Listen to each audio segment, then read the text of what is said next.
Hi guys! For today's video, isi-share ko sa inyo itong bagong na-discover ko na DIY dishwashing liquid. So hindi ito yung normal na nabibili natin na mayroon pang powder and aabutin ka pa ng 25 minutes sa paghahalo.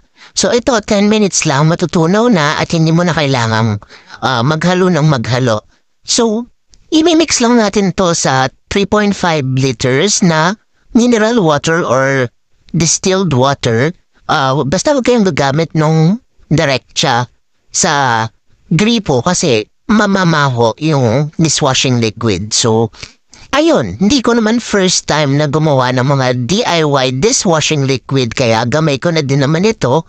So, ayan, sobrang dali niyang tunawin and hindi na kailangang ipatagal pa ng overnight para maisalin mo siya sa mga bote. So, at least 10 minutes lang tapos nirest ko lang